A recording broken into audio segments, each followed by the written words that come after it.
Question number 63 और 64, इसके अंदर हमको यहाँ पर कहा गया है consider two lines whose direction ratios are 2 - 1 2 and k 3 5।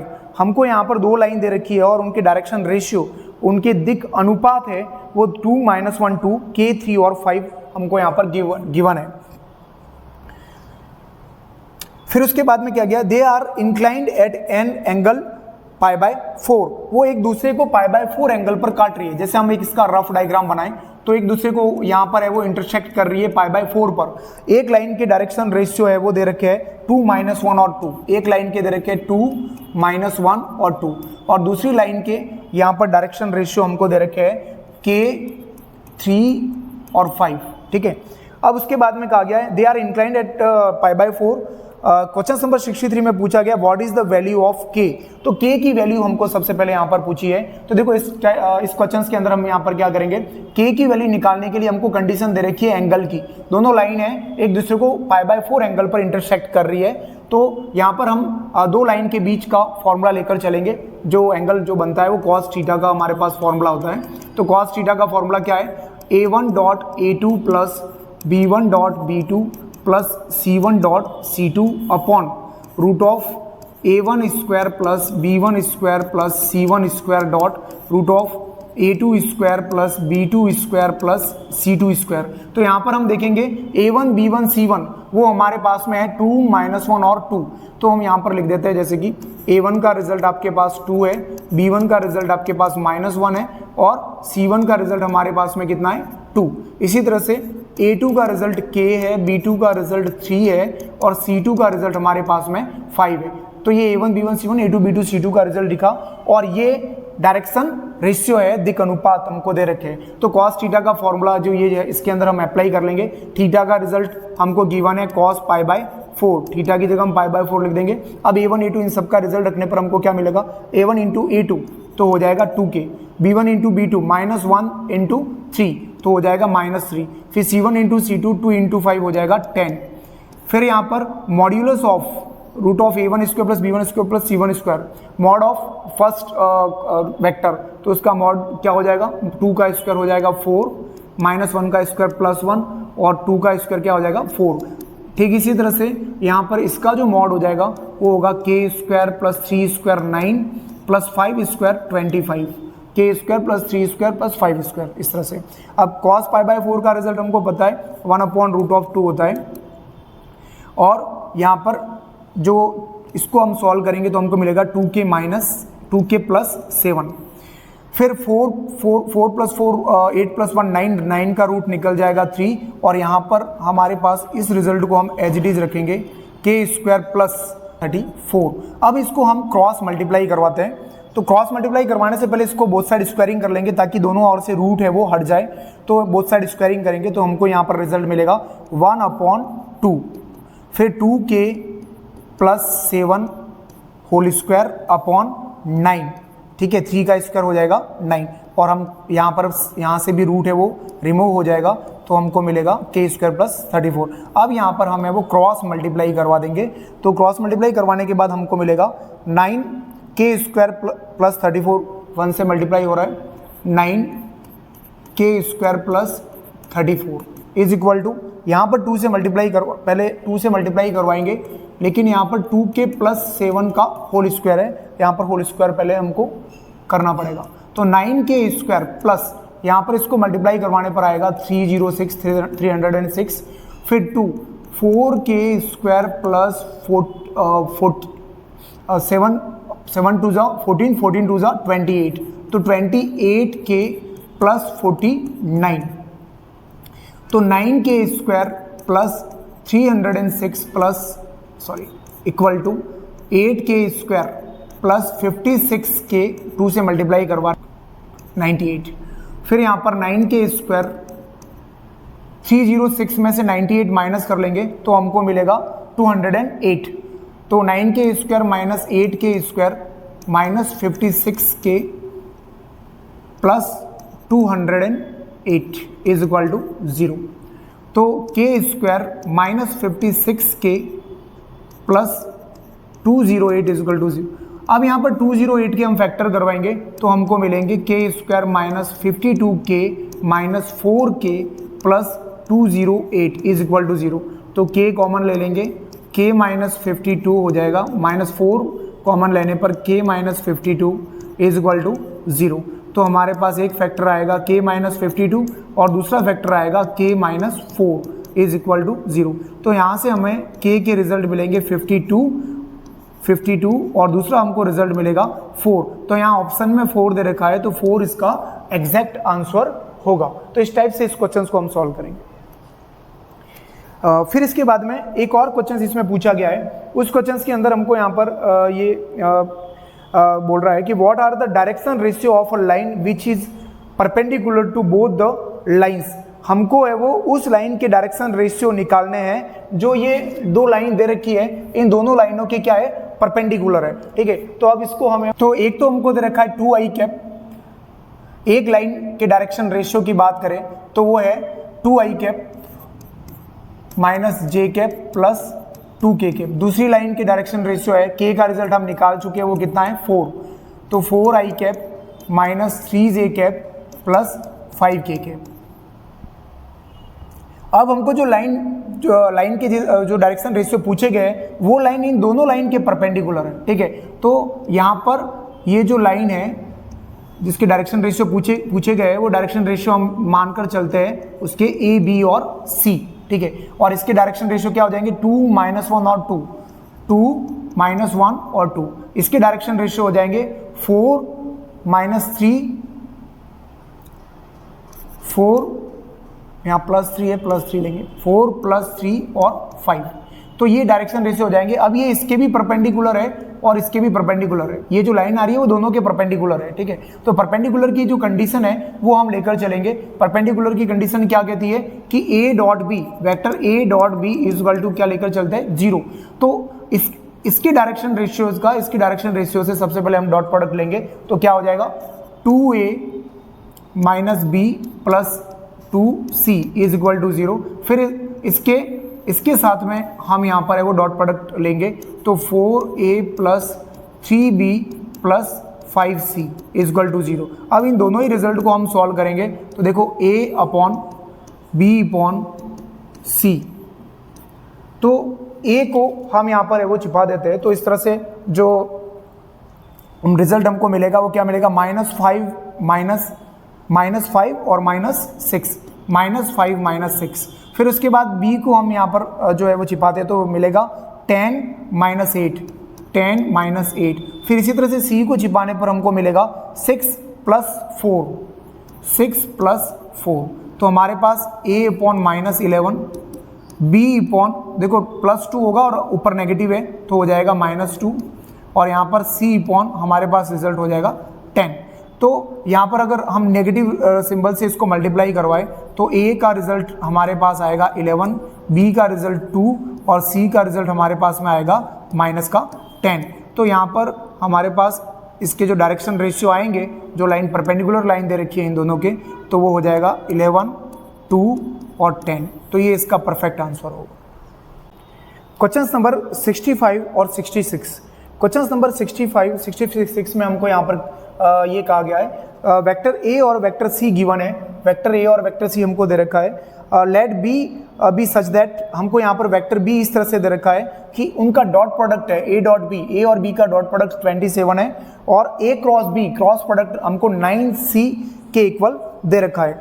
और क्वेश्चन नंबर 65 में वेक्टर b का रिजल्ट पूछा गया है और क्वेश्चन नंबर 66 के अंदर a प्लस b और c के बीच का एंगल पूछा गया है, angle between a plus B and c। तो सबसे पहले हम क्वेश्चन नंबर 65 को सॉल्व करेंगे, उसके अंदर हम वेक्टर b को निकालेंगे। तो देखो वेक्टर b को निकालने के लिए हमको यहाँ पर दो कंडीशन दे रखी है, a dot b is equal to 27 और a cross b is equal to 9c। तो यहाँ पर एक बहुत ही इंपॉर्टेंट कंसेप्ट को हम लेकर चलेंगे। अगर उस कंसेप्ट को आप डायरेक्ट याद रखते हैं तो फ्यूचर में और कोई एग्जाम लगेगा जहाँ पर 11-12 से रिलेटेड मैथ्स पूछी जाती है, चाहे जेईई मेंस का एग्जाम हो, एनडीए का एग्जाम हो, आपको बहुत ज़्यादा है वो बेनिफिट होगा। अब वो ट्रिक में क्या है मैं आपको बता रहा हूँ। यहाँ पर देखिए, यहाँ पर जैसे a dot b, vector a dot b का whole square plus vector a cross b का होल स्क्वायर है और उन दोनों की को अगर हम ऐड कर लेते हैं तो यहाँ पर modulus of vector A square modulus of vector B square के इक्वल इसका रिजल्ट होता है। तो ये रिजल्ट अगर आप डायरेक्ट याद करते हैं तो आप इससे रिलेटेड जो भी एग्जाम में क्वेश्चंस मिलेंगे इजीली उसको सॉल्व कर पाओगे। तो यहाँ पर ऐसा कुछ यहाँ पर कहा नहीं गया अपन को, लेकिन हमको दिया हुआ क्या है, ए डॉट बी भी गिवन है और ए क्रॉस बी भी गिवन है। तो ये कंडीशन अब जब यहाँ अप्लाई करेंगे तो हमारा आंसर है वो जल्दी निकलेगा। वैसे इसका लॉन्ग सॉल्यूशन भी होगा, मतलब अगर पूरा डिटेल में इसको सॉल्व करें तो क्या होता है, बी वेक्टर हमको इमेजिन करके चलना पड़ता है, मानकर चलना पड़ता है। बी वेक्टर को हम एक्स आई कैप प्लस वाई जे कैप प्लस जेड के कैप लेंगे, फिर डॉट प्रोडक्ट करवाएंगे, तो वो काफी लेंथी मेथड है। अगर आप इसका यूज लोगे तो बहुत जल्दी विद इन सेकंड आप रिजल्ट निकाल सकते हो। ये कंडीशन आप प्रूव भी कर सकते हैं। आप ए डॉट बी का रिजल्ट है वो यहाँ पर mod of A mod of B cos theta रखेंगे, उसका होल स्क्वायर करेंगे, और ए क्रॉस बी का result mod of A mod of B sine theta N cap रखेंगे, उसका होल स्क्वायर करेंगे। तो mod of A square mod of B square common लेने के बाद sine square theta plus cos square theta रहेगा, जिसका रिजल्ट 1 हो जाएगा। तो ये जो है वो कंडीशन आपको डायरेक्ट याद रखनी चाहिए। अब इस कंडीशन को यहाँ अप्लाई कर रहे हैं हम, तो देखो क्या हो जाएगा, ए डॉट बी का होल स्क्वायर, तो यहाँ पर मैं किसका होल स्क्वायर करूंगा, 27 का होल स्क्वायर जो हमको गिवन है, फिर प्लस, तो प्लस कर लेंगे, ए क्रॉस बी हमको 9c दे रखा है तो 9c का स्क्वायर कर लेंगे।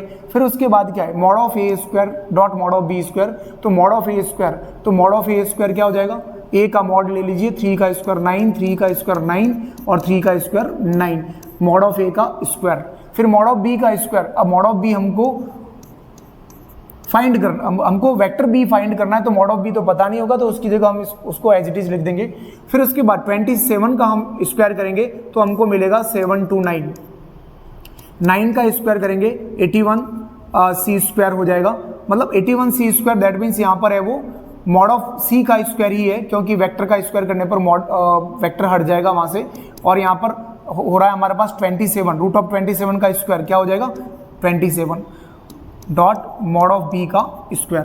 तो अब यहाँ से 729 प्लस 81 डॉट सी का स्क्वायर, मतलब मॉड ऑफ सी का स्क्वायर, तो यहाँ पर देखो मॉड ऑफ सी क्या होगा, 1 का स्क्वायर माइनस 1 का स्क्वायर, आई तो दे नहीं रखा, वो तो 0 आई कैप हो गया, तो 1 का स्क्वायर माइनस 1 का स्क्वायर, तो 1 प्लस 1 कितना हो जाएगा 2, रूट ऑफ 2, और रूट ऑफ 2 का स्क्वायर करेंगे तो हमको क्या मिलेगा 2।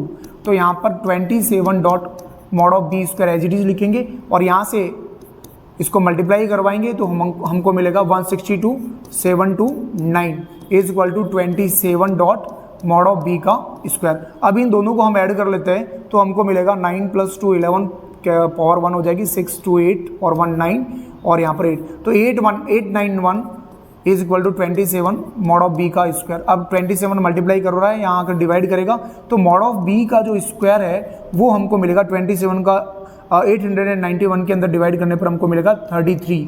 तो मॉड ऑफ बी का जो रिजल्ट होगा वो रूट ऑफ 33 आएगा। तो मॉड ऑफ बी का रिजल्ट रूट ऑफ 33 आया, लेकिन हमको ये नहीं पूछा है, हमको पूछा गया है वेक्टर बी क्या होगा। तो वेक्टर बी यहाँ से हम ऑप्शन का यूज लेंगे, तो देखो ऑप्शन इसमें बी जो ऑप्शन है वो वेक्टर बी होगा 5i cap plus 2j cap plus 2k cap. Option B vector B होगा, उसका रीजन ये है क्योंकि हमने यहाँ पर मॉड ऑफ बी निकाला है, वो आ रहा है रूट ऑफ 33, और वेक्टर बी जैसे इसको हम लेकर चले बी ऑप्शन को और इसका मॉड निकाले तो इसका भी मॉड हमारे पास क्या आ रहा है 33 आ रहा है। 5 का स्क्वायर 25, 2 का स्क्वायर 4, 2 का स्क्वायर 4, इनके स्क्वायर कर देंगे तो हमको यहाँ पर रिजल्ट मिलेगा रूट ऑफ 33 जो कि बी का मॉड है। दैट मीन्स यहाँ पर ये वेक्टर कौन सा वेक्टर है, बी वेक्टर है।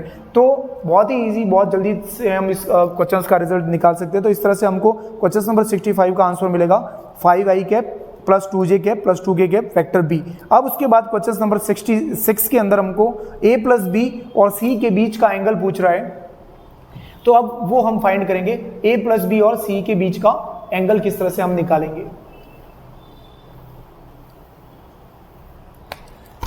तो सबसे पहले तो हम यहां पर कर लेंगे a प्लस बी क्या है, तो a का रिजल्ट है 3i cap plus 3j cap plus 3k cap dot, b का रिजल्ट है 5i cap plus 2j cap plus 2k cap, sorry dot नहीं है, प्लस है दोनों के बीच में, दोनों को ऐड करेंगे तो कितना हो जाएगा 8i cap plus 5j cap plus 5k cap.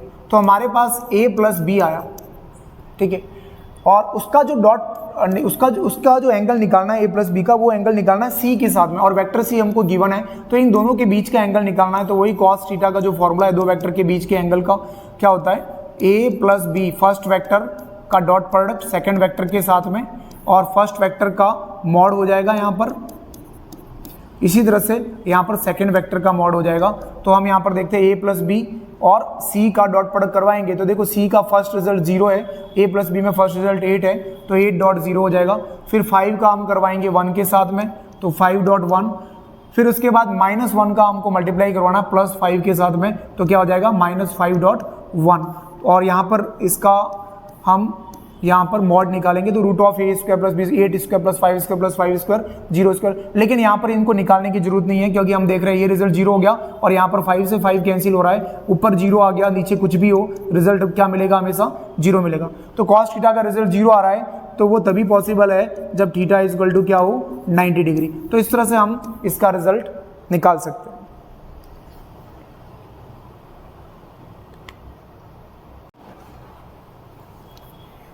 Question number 67 और 68 के अंदर हमको कहा गया है कि let a vector a 4i cap minus 8j cap plus k cap, ये वेक्टर दे रखा है, मेक एंगल्स, ये एंगल बना रहा है, अल्फा बीटा और गामा एंगल बना रहा है, किसके साथ में, positive direction of X axis Y axis and Z axis. X X Y X और जेड एक्स के साथ में यहाँ पर वेक्टर a है वो अल्फा बीटा और गामा एंगल बना रहा है।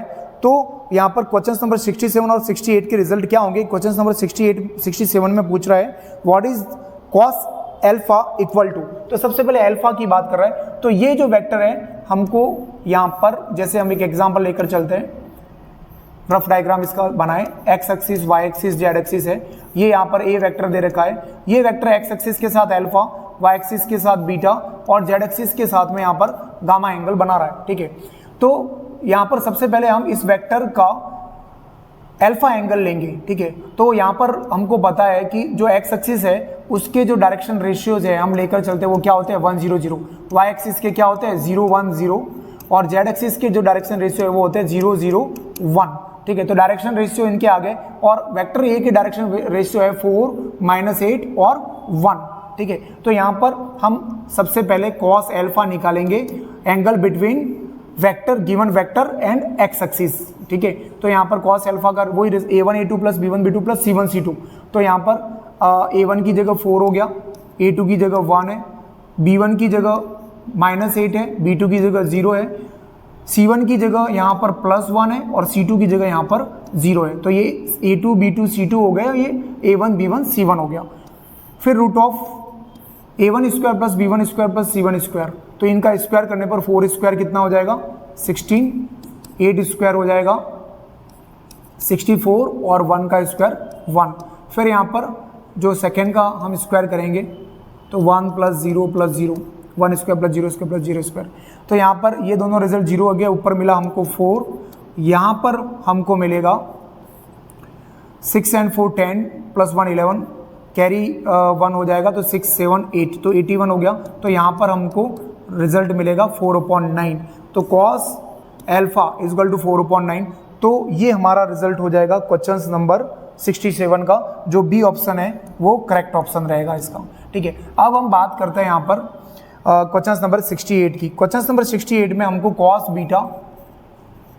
2 बीटा प्लस cos 2 गामा का रिजल्ट पूछा गया है कि cos 2 beta plus cos 2 gamma है वो किसके इक्वल होगा। तो यहाँ पर देखो cos 2 बीटा और cos 2 गामा, हमको यहाँ पर ट्वाइस ऑफ एंगल पता नहीं है, ठीक है। तो यहाँ हाफ द एंगल फॉर्मूला लगाकर सबसे पहले हम यहाँ पर cos 2 बीटा का रिजल्ट क्या लिखेंगे, cos और cos 2 बीटा और cos 2 गामा का half the angle formula cos की फॉर्म में लगाना पड़ेगा, क्योंकि यहाँ पर हम जो रिजल्ट निकाल रहे हैं cos अल्फा बीटा गामा की बात कर रहे हैं। तो cos की फॉर्म में लगाने पर हमको यहाँ पर मिलेगा 2 cos² बीटा -1 प्लस ये cos 2 बीटा का हाफ द एंगल फॉर्मूला है। इसी तरह से cos 2 गामा का हो जाएगा 2 cos² गामा -1, तो यहाँ एंगल है वो हाफ हो गया, ठीक है। 2 बीटा से बीटा हो गया और 2 गामा से गामा हो गया। अब यहाँ पर जो है वो 2 cos² beta plus 2 cos² gamma और -1 यहाँ हो जाएगा -2। अब हमको जरूरत पड़ेगी cos बीटा और cos गामा की। तो एज इट इज जैसे हमने यहाँ पर cos अल्फा निकाला है, बिल्कुल उसी तरह से हम cos बीटा और cos गामा भी निकालेंगे। तो cos बीटा के लिए हम यहाँ पर y एक्सिस के डायरेक्शन रेशियो लेंगे 0 1 0। तो देखो यहाँ पर cos बीटा का रिजल्ट क्या निकलेगा, देखो 0 1 0, तो 0 इनको जब 0 मल्टीप्लाई करेगा 0 1 0, तो इन दोनों को तो लेने की जरूरत नहीं है, यहाँ 1 से मल्टीप्लाई हो जाएगा तो ऊपर मिलेगा हमको -8। फिर रूट इसी का निकलने वाला है जो यहाँ पर अभी हमने निकाला था 81 रूट ऑफ 81, तो -8/9 रिजल्ट आएगा कॉस बीटा का। इसी तरह से कॉस गामा निकालेंगे तो कॉस गामा के डायरेक्शन रेशियो है जेड एक्सिस के 0 0 1, तो 0 0 1, तो यहाँ पर भी 1 है और यहाँ पर भी 1 है, 1 × 1 1 होगा और नीचे रूट ऑफ 81 है जिसका रिजल्ट मिलेगा 1/9। तो कॉस बीटा और कॉस गामा का रिजल्ट जो आया है वो हम यहाँ पुट कर लेंगे, तो 2 टाइम्स ऑफ कॉस बीटा का रिजल्ट है -8/9 whole square plus 2 times of cos gamma का रिजल्ट है 1/9 होल स्क्वायर -2। दोनों रिजल्ट हमने पुट कर लिए। 2 टाइम्स ऑफ 8 स्क्वायर 64 हो जाएगा, 9 स्क्वायर है वो 81 हो गया, फिर 2/81 -2 इस टाइप से। तो यहाँ पर हम देखते हैं 81 अगर हम एलसीएम ले ले तो हमारे पास में यहाँ पर मिलेगा 128 प्लस 2 माइनस और 2 से मल्टीप्लाई करेंगे तो 162 होगा। तो यहाँ पर इसको कैलकुलेट करने के बाद में हमारे पास इसका जो करेक्ट ऑप्शन आएगा वो ये ऑप्शन आएगा, वो आएगा -32/81। तो ये ऑप्शन इसका करेक्ट आंसर है। इस टाइप से इसको सॉल्व करेंगे। क्वेश्चन नंबर 69 और 70 ये भी वेक्टर पर डिपेंड है। अब इसमें हमको कहा गया है कि the position vector of 2 points A and B are i cap minus J cap plus J cap plus K cap. यहाँ पर हमको ए और बी के पोजीशन वेक्टर दे रखे आई कैप माइनस जे कैप और जे कैप प्लस के कैप, और हमको 69 questions के अंदर कहा गया कि कंसीडर द फॉलोइंग पॉइंट्स, ये जो पॉइंट दे रखे हैं, which of the above points lies on the line joining A and B. A और बी को ज्वाइन करने वाली जो लाइन है ए बी, ठीक है, वो उस ए बी लाइन पर इन पॉइंट में से कौन से पॉइंट है वो इसके ऊपर लाई कर रहे हैं, इसके ऊपर स्थित है, वो हमको चेक करना है। तो देखो इसके लिए हमको सबसे पहले अपने पास में लाइन की इक्वेशन होनी चाहिए, ठीक है। तो हम पहले लाइन की इक्वेशन निकालेंगे और फिर उसके बाद में है वो हम यहाँ जो ऑप्शन में पॉइंट दे रखे वो सेटिस्फाई करके देखेंगे कि वो पॉइंट सेटिस्फाई हो रहा है या नहीं हो रहा है। फिर उसके बाद में क्वेश्चन नंबर 70 में हमको कहा गया what is the magnitude of A B, फिर ए बी का मैग्नीट्यूड निकालना है। तो सबसे पहले हम equation of line A B निकालेंगे, तो निकालने से पहले हमको जरूरत पड़ेगी उसके डायरेक्शन रेशियो की, ठीक है, क्योंकि आपको पता है कि जब कोई लाइन है वो 2 पॉइंट से होकर जा रही है x1 y1 z1 x2 y2 z2, तो 2 पॉइंट से होकर जाने वाली लाइन की इक्वेशन क्या होती है x minus x1 y minus y1 z minus z1, ठीक है। लेकिन यहाँ पर नीचे क्या होता है, इसके डायरेक्शन रेशियो आते हैं x2 minus x1 y2 minus y1 और z2 माइनस z1, जिनको हम a b और c बोलते हैं। तो सबसे पहले हम क्या करेंगे, डायरेक्शन रेशियो निकाल देंगे। तो यहाँ पर इसके डायरेक्शन रेशियो बी पॉइंट की ओ बी की क्या होंगे, आई कैप नहीं दे रखा है तो 0, जे कैप का मल्टीपल 1 है, फिर इसका जो कंपोनेंट है के कैप का वो भी 1 है, ठीक। इसी तरह से यहाँ पर इसका कंपोनेंट एलिमेंट जो है आई कैप का 1 है, जे का कंपोनेंट एलिमेंट -1 है और के कैप नहीं है। तो इन दोनों से हम यहाँ पर है वो डायरेक्शन रेशियो निकालेंगे। तो क्या होता है x2 माइनस x1, 0 माइनस 1 क्या हो गया -1, फिर उसके बाद 1 माइनस 1 क्या हो जाएगा, 1 में से -1 करना है तो क्या हो जाएगा माइनस प्लस 1 2, फिर 1 माइनस 0 क्या हो जाएगा 1। तो ये डायरेक्शन रेशियो निकले ए बी लाइन के। तो यहाँ पर अब ये हम फॉर्मूला अप्लाई करेंगे, equation of line A B line की हम इक्वेशन यहाँ पर ले रहे हैं। तो क्या होगा x माइनस x1 की जगह आपके पास में यहाँ पर क्या है, जो पहला पॉइंट है उससे होकर जा रही है तो वो है 1, x minus x1 y minus y1, लेकिन यहाँ ऑलरेडी -1 है तो माइनस प्लस और z माइनस z1।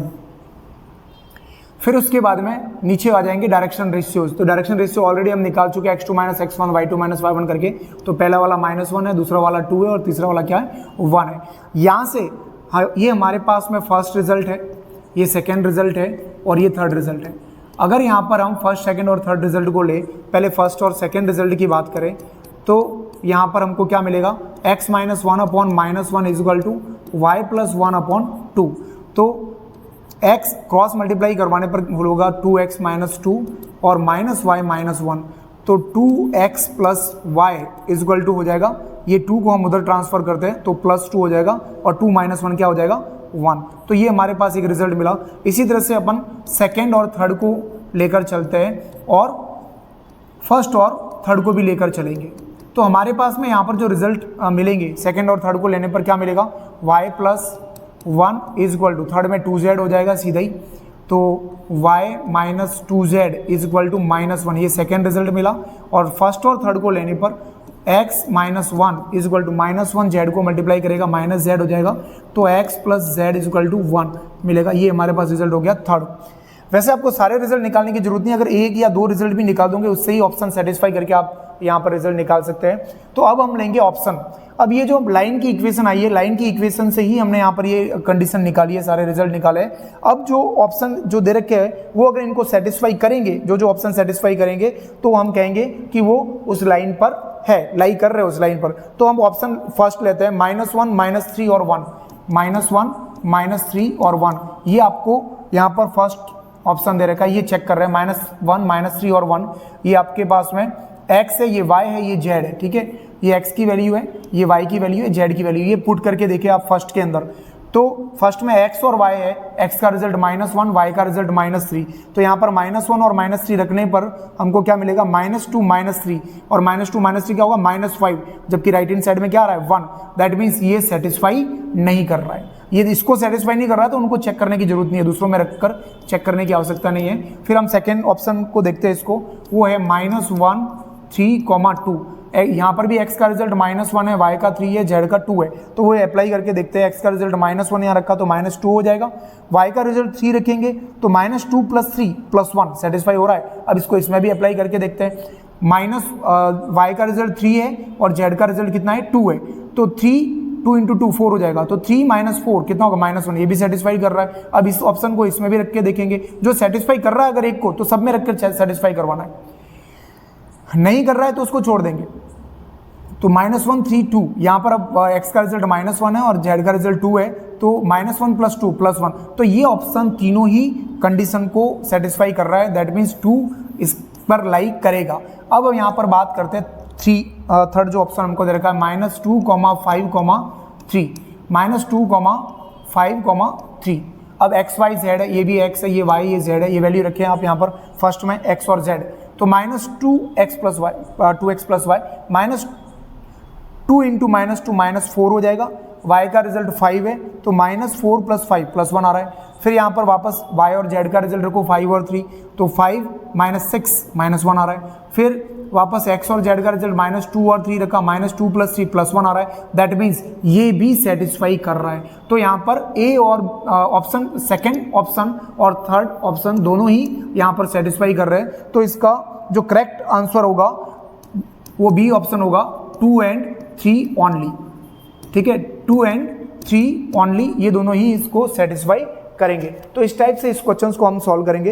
अब यहाँ पर हम बात करते हैं क्वेश्चन नंबर 70 की, जो बहुत ही इजी है। क्वेश्चन नंबर 70 के अंदर हमको मैग्नीट्यूड पूछ रहा है AB का, तो ऑलरेडी हम यहाँ पर है वो AB वेक्टर के डायरेक्शन रेशियो निकाल चुके हैं। तो AB वेक्टर के जो डायरेक्शन रेशियो निकाले वो आप यहाँ पर जो है वो मैग्नीट्यूड उसकी सहायता से आप निकाल सकते हैं। तो देखो AB वेक्टर आपका निकला है, वो क्या है, AB वेक्टर को निकालने के लिए हम क्या लिखते हैं, position vector of B minus position vector of A।